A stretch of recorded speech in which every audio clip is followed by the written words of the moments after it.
tes mains, mon esprit Seigneur,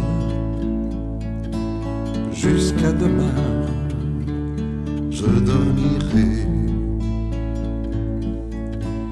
Prends dans tes mains, mon esprit Seigneur, jusqu'à demain, dans la paix. Seigneur,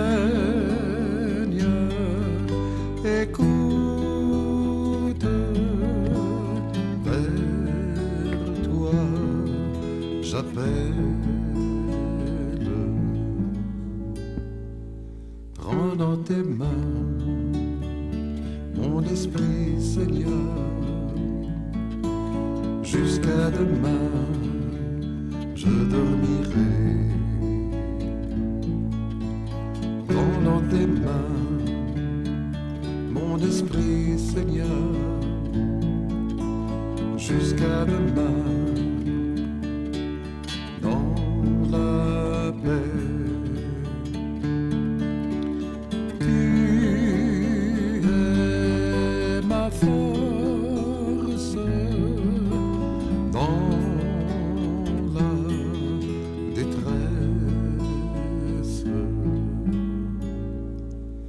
Prends dans tes mains mon esprit Seigneur, jusqu'à demain je dormirai. Prends dans tes mains mon esprit Seigneur, jusqu'à demain, dans la paix. Vers toi j'appelle, tu es mon Père. Prends dans tes mains mon esprit Seigneur, jusqu'à demain je dormirai. Prends dans tes mains mon esprit Seigneur, jusqu'à demain, dans la paix.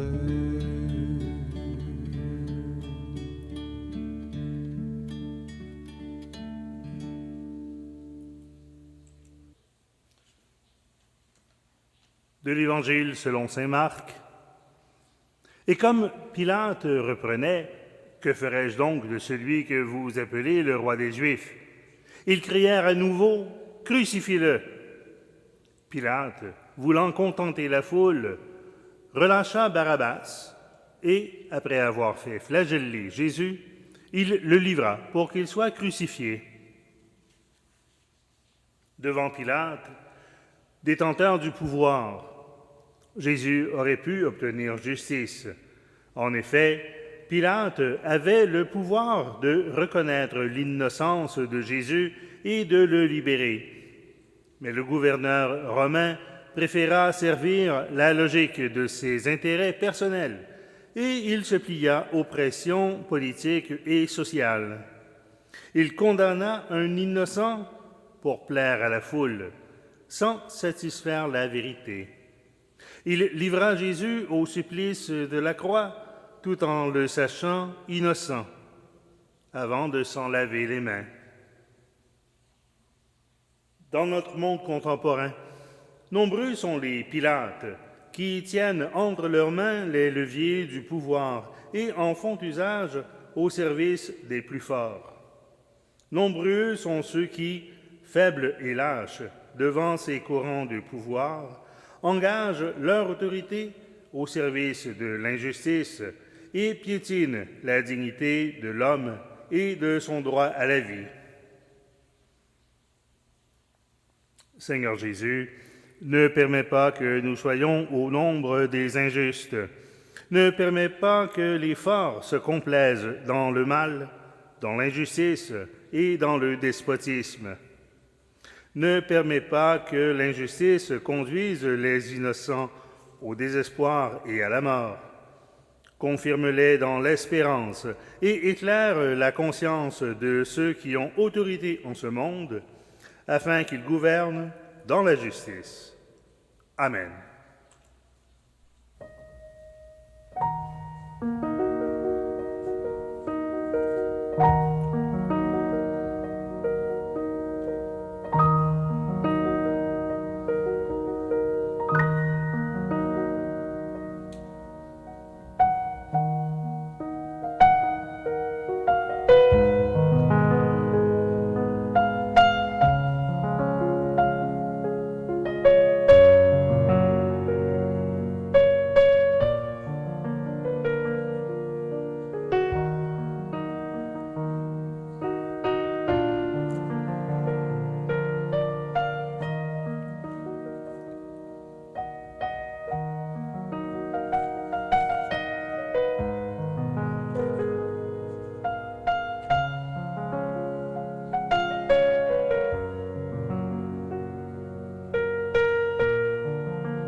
L'évangéliste Marc continue son récit en rapportant ceci. Quand ils se furent bien moqués de lui, ils lui ôtèrent le manteau rouge et ils lui remirent ses vêtements. Puis ils l'emmenèrent pour le crucifier. Jésus-Christ se tient devant les soldats qui croient avoir tout pouvoir sur lui, alors qu'il est celui par qui tout s'est fait et rien de ce qui s'est fait ne s'est fait sans lui. En tout temps, l'homme a cru pouvoir se substituer à Dieu et déterminer de lui-même le bien et le mal, sans référence à son Créateur et Sauveur. Il s'est cru tout-puissant, capable d'exclure Dieu de sa propre vie et de celle de ses semblables, au nom de la raison, du pouvoir ou de l'argent. Aujourd'hui aussi, le monde ploie sous les réalités qui cherchent à expulser Dieu de la vie de l'homme, comme le laïcisme aveugle qui étouffe les valeurs de la foi et de la morale au nom d'une supposée défense de l'homme, ou le fondamentalisme violent qui prend pour prétexte la défense des valeurs religieuses. Seigneur Jésus, toi qui as pris sur toi l'humiliation et qui t'es identifié aux plus faibles, nous te confions tous les hommes et tous les peuples humiliés et souffrants, en particulier ceux du Moyen-Orient tourmentés. Donne-leur d'avoir en toi la force pour pouvoir porter avec toi leur croix d'espérance. Nous mettons entre tes mains tous ceux et celles qui sont égarés, pour que, grâce à toi, ils trouvent la vérité et l'amour. Amen.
Isaïe avait prophétisé, mais lui, il a été transpercé à cause de nos crimes, écrasé à cause de nos fautes. Le châtiment qui nous rend la paix est sur lui, et dans ses blessures, nous trouvons la guérison.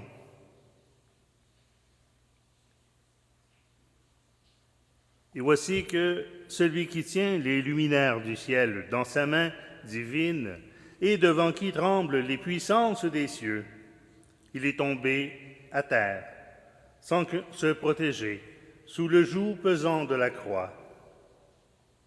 Celui qui a porté la paix du monde, blessé par nos péchés, tombe sous le fardeau de nos fautes. La liturgie chaldéenne prie ainsi. Regardez, ô fidèles, notre Sauveur qui avance sur le chemin du calvaire. Accablé par des souffrances amères, ses forces l'abandonnent. Allons voir cet incroyable événement qui dépasse notre compréhension et qui est difficile à décrire. Les fondements de la terre ont été ébranlés et une peur terrible s'empara des personnes présentes quand leur Créateur et Dieu fut écrasé sous le poids de la croix et se laissa conduire à la mort par amour de toute l'humanité. Seigneur Jésus, relève-nous de nos chutes, ramène notre esprit égaré à ta vérité. Ne permets pas que la raison humaine que tu as créée pour toi se contente des vérités partielles de la science et de la technologie sans chercher à poser les questions fondamentales du sens de l'existence. Donne-nous, Seigneur, de nous ouvrir à l'action de ton Esprit Saint afin qu'il nous conduise à la plénitude de la vérité. Amen.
Jésus rencontre sa mère.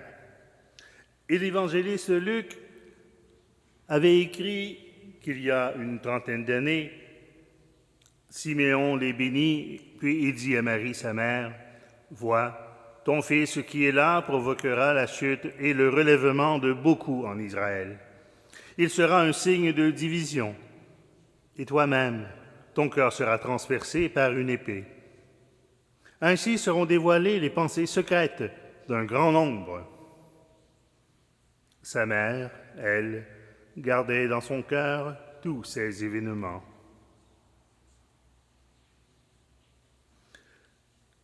Blessé et souffrant, portant la croix de l'humanité, Jésus rencontre sa mère et, sur son visage, toute l'humanité.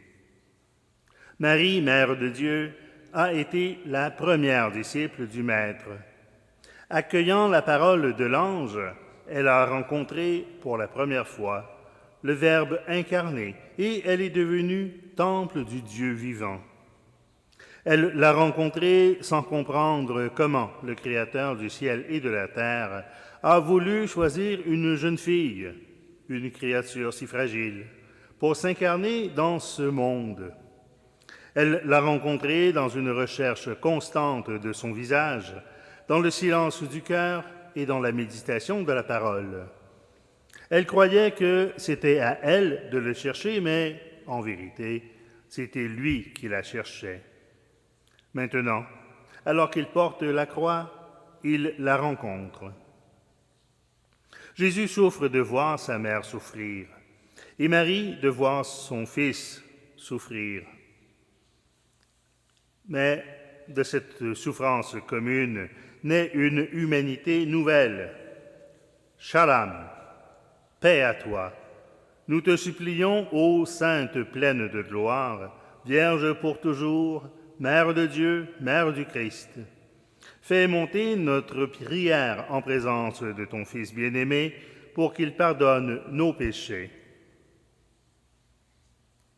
Seigneur Jésus, dans nos familles, nous éprouvons nous aussi les souffrances causées aux enfants par leurs parents et aux parents par leurs enfants. Seigneur, fais qu'en ces temps difficiles, nos familles soient des lieux de ta présence, afin que nos souffrances se changent en joie. Sois toi-même le soutien de nos familles et fais d'elles des oasis d'amour, de paix et de sérénité, à l'image de la Sainte Famille de Nazareth. Amen.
Dans son récit évangélique, Luc nous rapporte ceci. Pendant qu'ils emmenaient Jésus, ils prirent un certain Simon de Cyrène, qui revenait des champs, et ils le chargèrent de la croix pour qu'il la porte derrière Jésus. La rencontre de Jésus avec Simon de Cyrène est une rencontre silencieuse, une leçon de vie. Dieu ne veut pas la souffrance et n'accepte pas le mal. La même chose vaut pour l'être humain. Mais la souffrance, accueillie dans la foi, se transforme en chemin de salut. Alors nous l'acceptons comme Jésus et nous aidons à la porter comme Simon de Cyrène. Seigneur Jésus, tu as associé l'homme à porter la croix. Tu nous as invités à partager ta souffrance. Simon de Cyrène nous ressemble et nous enseigne à accepter la croix que nous rencontrons sur les routes de notre vie. À ton exemple, Seigneur, nous portons nous aussi aujourd'hui la croix de la souffrance et de la maladie. Mais nous l'acceptons parce que tu es avec nous. Elle peut clouer à la chaise, mais non empêcher de rêver. Elle peut obscurcir le regard, mais non frapper la conscience. Elle peut rendre les oreilles sourdes, mais non empêcher d'écouter. Lier la langue, mais non supprimer la soif de vérité. Elle peut appesantir l'âme, mais non voler la liberté. Seigneur, nous voulons être tes disciples pour porter ta croix tous les jours. Nous la porterons avec joie et avec espérance, parce que tu la portes avec nous, parce que tu as triomphé de la mort pour nous. Nous te rendons grâce, Seigneur, pour toute maladie, toute souffrance, qui sait être témoin de ton amour, et pour tout Simon de Cyrène que tu mets sur notre chemin. Amen.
Et voici que Véronique s'avance pour essuyer le visage de Jésus. Le psalmiste chantait « Mon cœur m'a redit ta parole, cherchez ma face. C'est ta face, Seigneur, que je cherche, ne me cache pas ta face. N'écarte pas ton serviteur avec colère, tu restes mon secours. Ne me laisse pas, ne m'abandonne pas, Dieu, mon salut. » Véronique t'a cherché au milieu de la foule. Elle t'a cherché et, enfin, elle t'a trouvé. Alors que ta douleur était à son comble, elle a voulu la soulager en essuyant ton visage avec un linge. Un petit geste, mais il exprimait tout son amour pour toi et toute sa foi en toi. Il est resté imprimé dans la mémoire de notre tradition chrétienne. Seigneur Jésus, c'est ton visage que nous cherchons. Véronique nous rappelle que tu es présent en toute personne qui souffre et qui avance sur le chemin du Golgotha. Seigneur, fais que nous trouvions dans les pauvres, tes petits frères, pour essuyer les larmes de celui qui pleure, prendre soin de celui qui souffre et soutenir celui qui est faible. Tu nous enseignes, Seigneur, qu'une personne blessée et oubliée ne perd ni sa valeur ni sa dignité et qu'elle demeure signe de ta présence cachée dans le monde. Aide-nous à essuyer sur son visage les traces de la pauvreté et de l'injustice, afin que ton image se révèle et resplendisse en elle. Prions pour tous ceux et celles qui cherchent ton visage et le trouvent dans celui des sans-abri, des pauvres et des enfants exposés à la violence et à l'exploitation. Amen.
Au livre des psaumes, on trouve ce texte.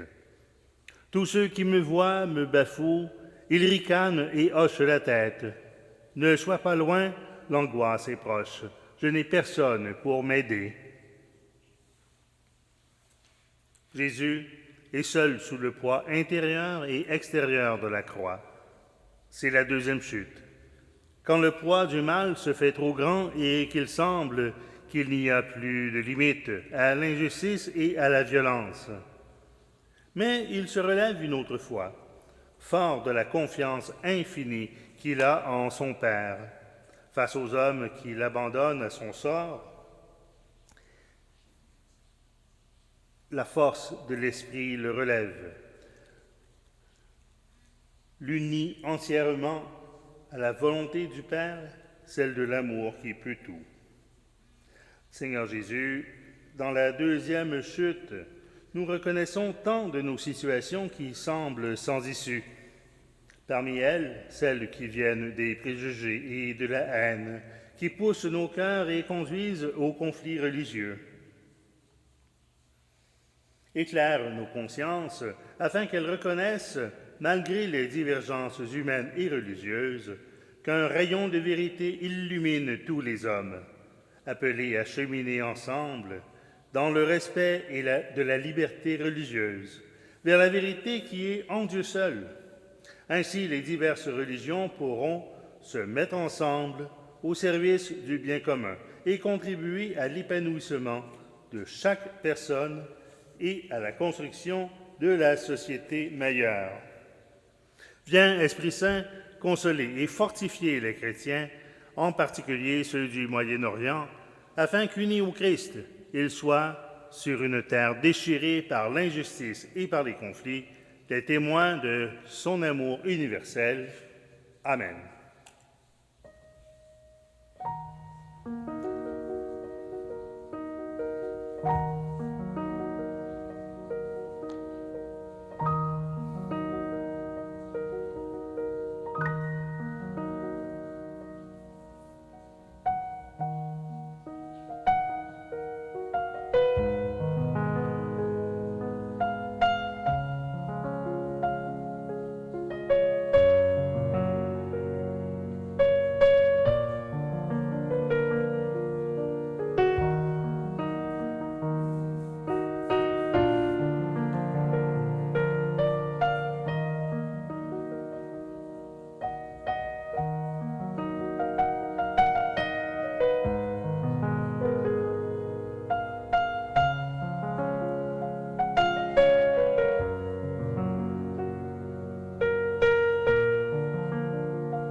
De l'Évangile selon saint Luc. Le peuple, en grande foule, le suivait, ainsi que des femmes qui se frappaient la poitrine et se lamentaient sur Jésus. Lui se retourna et leur dit, « Femmes de Jérusalem, ne pleurez pas sur moi, pleurez plutôt sur vous-même et sur vos enfants. » Sur le chemin du Calvaire, le Seigneur rencontre les femmes de Jérusalem. Ces femmes pleurent sur la souffrance du Seigneur comme s'il s'agissait d'une souffrance sans espérance. De la croix, elles ne voient que le bois, signe de malédiction, alors que le Seigneur l'a voulu comme moyen de rédemption et de salut. Dans la passion et dans la crucifixion, Jésus donne sa vie en rançon pour la multitude. Ainsi, il a apporté soulagement à tous ceux et celles qui étaient opprimés sous le joug et il a consolé les affligés. Il a essuyé les larmes des femmes de Jérusalem et il a ouvert leurs yeux à la vérité pascale.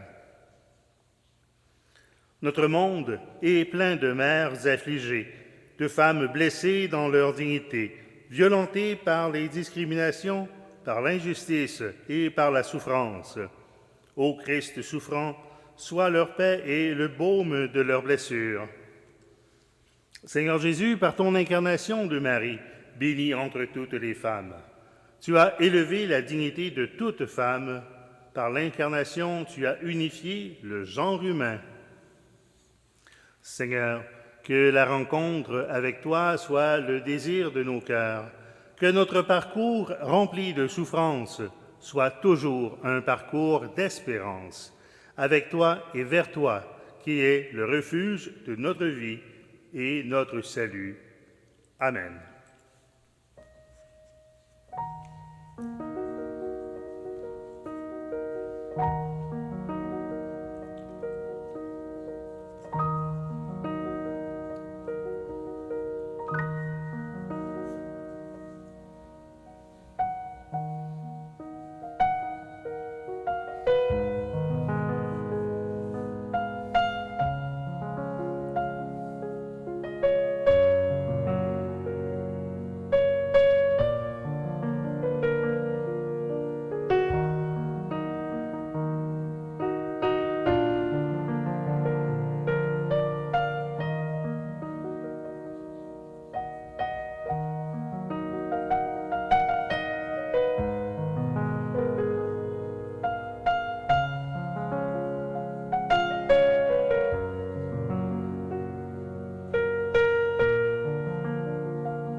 L'apôtre Paul écrivait aux Corinthiens: « L'amour du Christ nous saisit quand nous pensons qu'un seul est mort pour tous, et qu'ainsi tous sont passés par la mort. Car le Christ est mort pour tous, afin que les vivants n'aient plus leur vie centrée sur eux-mêmes, mais sur lui, qui est mort et ressuscité pour eux. » Pour la troisième fois, Jésus tombe sous la croix, chargé de nos péchés, et pour la troisième fois, il cherche à se relever, rassemblant les forces qui lui restent, pour poursuivre son chemin vers le Golgotha, refusant de se laisser écraser et de succomber à la tentation. À partir de son incarnation, Jésus porte la croix de la souffrance humaine et du péché. Il a pleinement et éternellement assumé la nature humaine, montrant aux hommes que la victoire est possible et que le chemin de la filiation divine est ouvert. Seigneur Jésus, l'Église, née de ton côté ouvert, est accablée sous la croix des divisions qui éloignent les chrétiens les uns des autres et de l'unité que tu as voulu pour eux.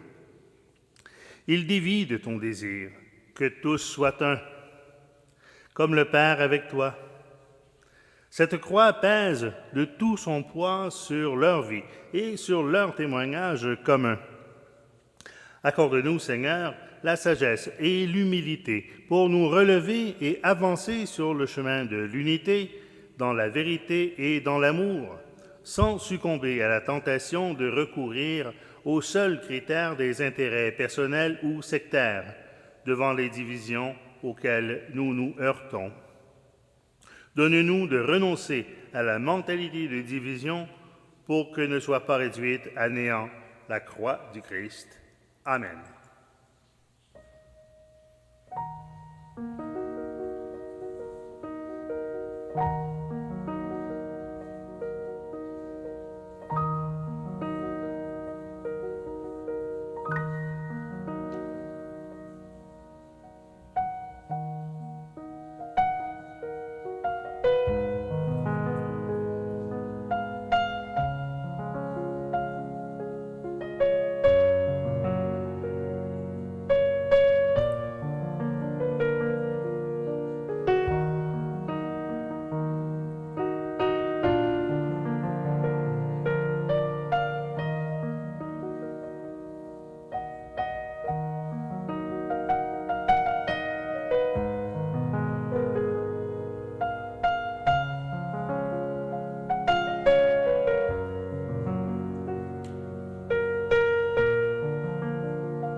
Le psaume 22 dit ceci: « Ils partagèrent entre eux mes habits et tirèrent au sort mon vêtement. À la plénitude des temps, tu as revêtu, Seigneur Jésus, notre humanité, toi dont la traîne emplissait le sanctuaire. Désormais, tu chemines au milieu de nous, et tous ceux qui touchent la frange de tes vêtements guérissent. Mais tu as été dépouillé aussi de ce vêtement, Seigneur. Nous t'avons volé le vêtement et tu nous as donné même ta tunique. Tu as permis que le voile de ta chair se déchire afin que nous soyons de nouveau admis en la présence du Père. Nous pensions pouvoir nous réaliser nous-mêmes, indépendamment de toi. Nous nous sommes retrouvés nus, mais dans ton amour infini, tu nous as revêtus de la dignité de fils et de filles de Dieu et de ta grâce sanctifiante. Accorde, Seigneur, aux enfants des églises orientales, dépouillés par diverses difficultés, parfois jusqu'à la persécution et affaiblis par l'immigration, le courage de rester dans leur pays pour annoncer la bonne nouvelle. Ô Jésus, Fils de l'homme, qui t'est dévêtu afin de nous révéler la créature nouvelle ressuscitée des morts, Arrache en nous le voile qui nous sépare de Dieu et tisse en nous ta présence divine. Donne-nous de vaincre la peur face aux événements de la vie qui nous dépouillent et nous mettent à nu, et de revêtir l'homme nouveau de notre baptême, afin d'annoncer la bonne nouvelle en proclamant que tu es le seul vrai Dieu qui conduit l'histoire. Amen.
L'évangéliste Jean rapporte dans son récit « Alors il leur livra Jésus pour qu'il soit crucifié. Pilate avait rédigé un écriteau qu'il fit placer sur la croix, avec cette inscription « Jésus, le Nazaréen, roi des Juifs. » Voici le Messie attendu, suspendu au bois de la croix entre deux brigands. Les deux mains qui ont béni l'humanité sont blessées. Les deux pieds qui ont foulé notre terre pour annoncer la bonne nouvelle sont suspendus entre ciel et terre. Les yeux pleins d'amour qui, par un regard, ont guéri les malades et pardonné nos péchés, ne fixent plus que le ciel. Seigneur, tu as été crucifié pour nos iniquités. Tu pries Dieu le Père et tu intercèdes pour l'humanité. Chaque coup de marteau résonne comme un battement de ton cœur immolé. Comme ils sont beaux sur le mont du Calvaire, les pieds de celui qui annonce la bonne nouvelle du salut. Ton amour, Jésus, a rempli l'univers. Tes mains blessées sont notre refuge dans l'angoisse. Elles nous accueillent chaque fois que l'abîme du péché nous menace, et nous trouvons dans tes plaies la guérison et le pardon. Ô Jésus, nous te prions pour tous les jeunes qui sont opprimés par le désespoir, pour les jeunes victimes de la drogue, des sectes et des perversions. Libère-les de leurs esclavages, qu'ils lèvent les yeux et accueillent l'amour, qu'ils découvrent le bonheur en toi et sauve-les, toi, notre Sauveur. Amen.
Jésus poussa un grand cri.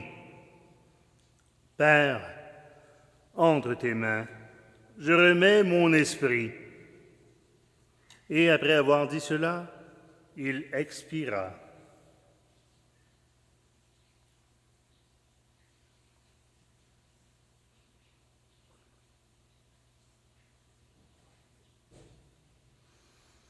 Du haut de la croix, un cri. Cri d'abandon au moment de la mort, cri de confiance dans la souffrance, cri de l'enfantement d'une vie nouvelle. Te voici suspendu à l'arbre de la vie, remettant ton esprit dans les mains du Père, faisant jaillir la vie en abondance et modelant la nouvelle créature. Nous aussi, nous affrontons aujourd'hui les défis de ce monde. Nous sentons les vagues des préoccupations qui nous submergent et font vaciller notre confiance. Donne-nous, Seigneur, la force de savoir intimement qu'aucune mort ne nous vaincra tant que nous reposerons entre tes mains, celles qui ont formé toute l'humanité et qui nous accompagnent. Et que chacun de nous puisse s'écrier avec Grégoire de Nazianze: hier j'étais crucifié avec le Christ, aujourd'hui je suis glorifié avec lui. Hier j'étais mort avec lui, aujourd'hui je suis vivant avec lui. Hier j'étais enseveli avec lui, aujourd'hui je suis ressuscité avec lui. Dans les ténèbres de nos nuits, nous te contemplons. Enseigne-nous à nous tourner vers le Très-Haut, ton Père céleste. Aujourd'hui, prions pour tous ceux et celles qui promeuvent l'avortement, qu'ils prennent conscience que l'amour ne peut être que source de vie. Pensons aussi aux défenseurs de l'euthanasie et à ceux qui encouragent des techniques et des procédés qui mettent en danger la vie humaine. Ouvre leur cœur pour qu'ils te connaissent en vérité, pour qu'ils s'engagent dans l'édification de la civilisation, de la vie et de l'amour. Amen.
L'évangéliste Jean nous rapporte que, juste un peu avant de mourir, Jésus avait prononcé de grandes paroles. Jésus, voyant sa mère et près d'elle le disciple qu'il aimait, dit à sa mère: « Femme, voici ton fils. » Puis il dit aux disciples: « Femme, voici ta mère. » Seigneur Jésus, ceux qui t'aiment restent à côté de toi et conservent la foi. À l'heure de l'agonie et de la mort, quand le monde croit que le mal triomphe et que la voie de la vérité et de l'amour, de la justice et de la paix se tait, leur foi ne cesse pas. Ô Marie, nous déposons notre terre entre tes mains. Qu'il est triste de voir cette terre bénie souffrir dans ses enfants qui s'entredéchirent avec acharnement et meurent. Il semble que rien ne puisse supprimer le mal, le terrorisme, le meurtre et la haine. Devant la croix sur laquelle ton Fils a étendu ses mains immaculées pour notre salut, ô Vierge, nous nous prosternons en ce jour, accorde-nous la paix. Prions pour les victimes des guerres et de la violence qui dévastent en notre temps divers pays du Moyen-Orient, comme aussi d'autres parties du monde. Prions pour que les réfugiés et les migrants forcés puissent se retourner le plus vite possible vers leur maison et sur leur terre. Fais, Seigneur, que le sang des victimes innocentes soit la semence d'un nouvel Orient plus fraternel, plus pacifique et plus juste, et que cet Orient recouvre la splendeur de sa vocation de berceau de la civilisation et de valeurs spirituelles et humaines. Étoile de l'Orient, indique-nous la venue de l'aube. Amen.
De l'Évangile selon saint Jean.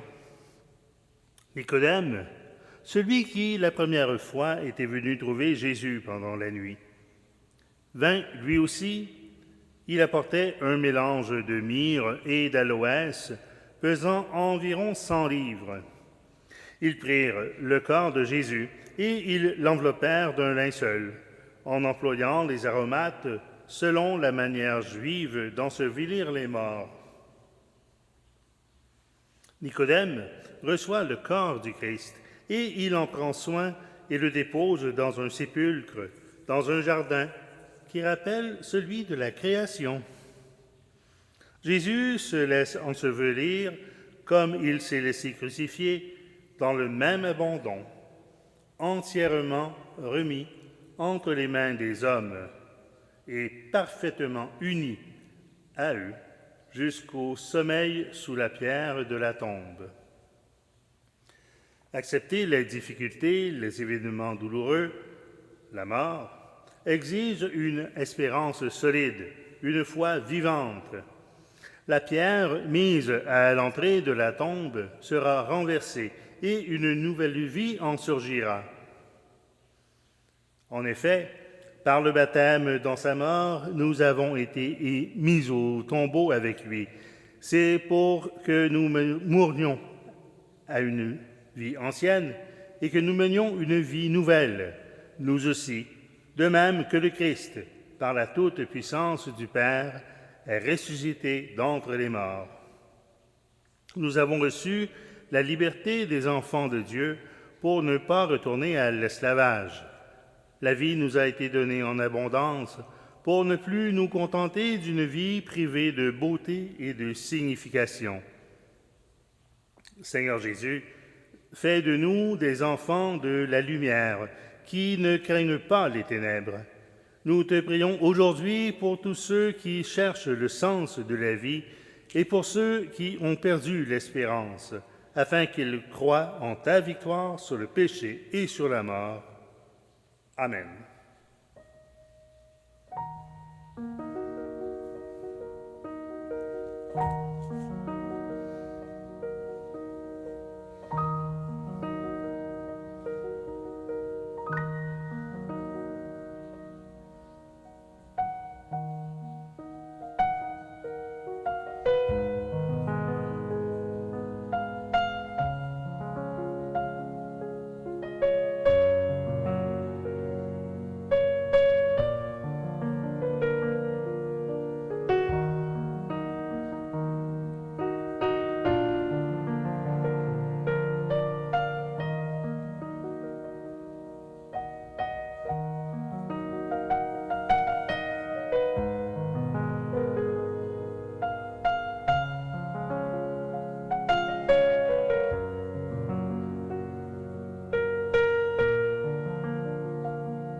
Il y a 2 millénaires, les disciples croyaient que devant ce tombeau, un point final était mis à la vie, à l'espérance.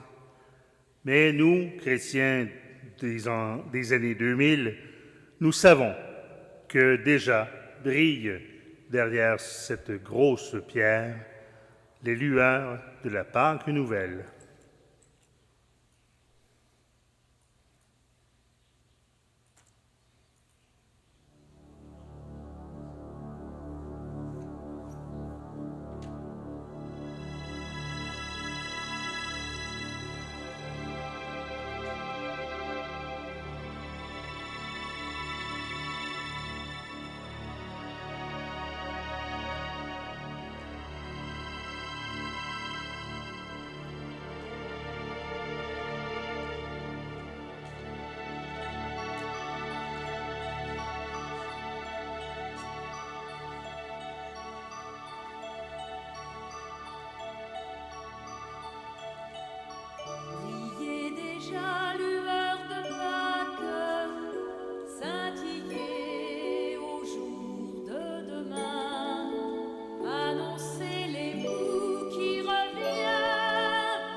La chair de sa chair